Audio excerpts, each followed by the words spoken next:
teaching about the history of the cell. Just take a look.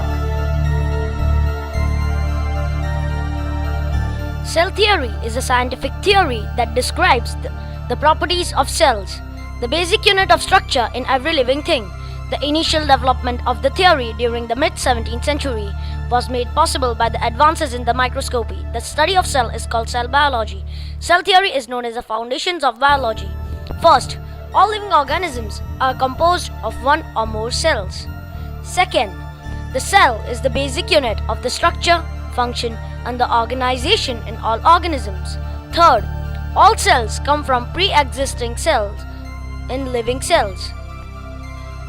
The first cell was seen by Robert Hooke in 1665.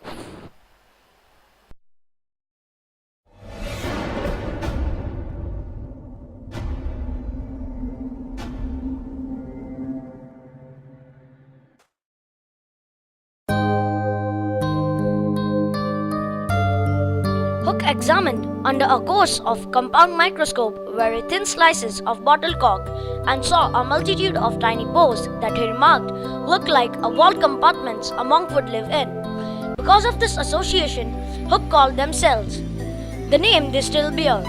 However, Hooke did not know the real structure of or function. Hooke's description of the cells, which were not actually non-living cell walls, was published in Micrographia. His cells observation gave no indication of the nucleus and the other organelles found in the most living cells. The first person to make compound microscope was Zacharias Janssen, while the first to witness a live cell under a microscope was Anton van Leeuwenhoek, who in 1664 the algae spirogyra and named the moving organisms Animalicus and meaning little animals. Leeuwenhoek probably also saw bacteria.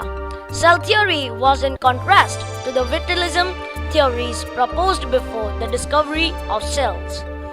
The idea that cells were separable and into individual units was proposed by Ludwig Christian Tannerius and John Jacob Paul Malefender, and all the final led to Henry Dorchet formulating one of the fundamental tenets of modern cell theory by declaring that the cell is the fundamental element of organization. The observations of Hooke, Leeuwenhoek, Schleiden, Schwann, Virchow, and others led to the development of the cell theory.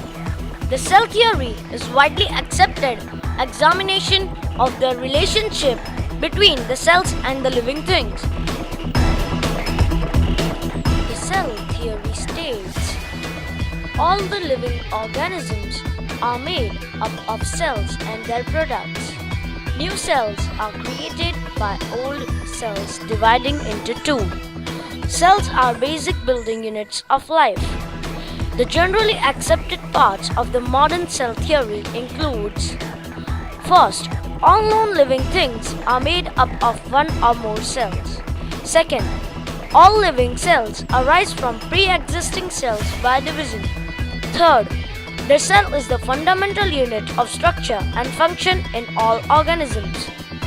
Fourth, the activity of the organism depends on the total activity of the independent cells. Fifth, energy flow, metabolism, and biochemistry occurs within cells. Sixth, cells contain heredity and information DNA, which is passed from cell to cell during the cell division. Seventh, all cells are basically same in the chemical composition in organisms of similar species. Cells can be subdivided into following subcategories: prokaryotes. Prokaryotes lack a nucleus, though they do not have circular DNA, and other membrane-bound organelles, though they do contain ribosomes, bacteria, and archaea, and two domains of prokaryotes. Archaeotes, on the other hand, have a distinct nuclei bound by a nuclear membrane and membrane-bound organelles, mitochondria, chloroplast, lysosomes, rough and smooth endoplasmic reticulum, vacuoles. In addition, they possess organized chromosomes which store genetic material. So friends, I think after having these all information, you all have satisfied with the acknowledgement of cell. So I end my presentation here and taking your leave. Goodbye. Thank you.